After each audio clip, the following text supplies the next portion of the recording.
بسم اللہ الرحمن الرحیم۔ کن چیزوں سے روزہ ٹوٹ جاتا ہے اور کن سے نہیں؟ آنکھ میں دوا ڈالنا روزہ نہیں ٹوٹے گا۔ سرما لگانا روزہ نہیں ٹوٹے گا۔ کان میں دوا ڈالنا روزہ نہیں ٹوٹے گا، بشرط یہ کہ کان کا پردہ ٹھیک ہو۔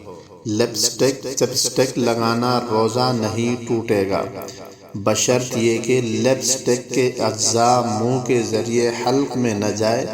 لپسٹک نہ لگانا بہتر ہے۔ ڈرپ لگانا روزہ نہیں ٹوٹے گا۔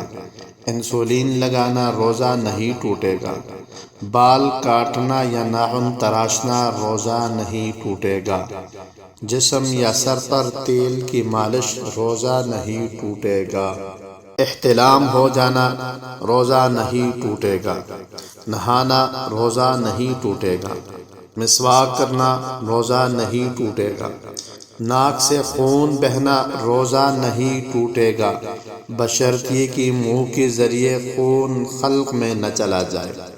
خود بخود قے آ جانا روزہ نہیں ٹوٹے گا۔ اگر اپنے اختیار سے منہ بھر کے قے کر لی تو روزہ ٹوٹ جائے گا۔ خون دینا روزہ نہیں ٹوٹے گا۔ خون ٹیسٹ کروانا روزہ نہیں ٹوٹے گا۔ پرفیوم یا عطر لگانا روزہ نہیں ٹوٹے گا۔ ناک میں دوا ڈالنا روزہ ٹوٹ جائے گا۔ سگریٹ تمباکو نوشی روزہ ٹوٹ جائے گا۔ انہیلر کا استعمال روزہ ٹوٹ جائے گا۔ ماہواری حیض کا آ جانا روزہ ٹوٹ جائے گا۔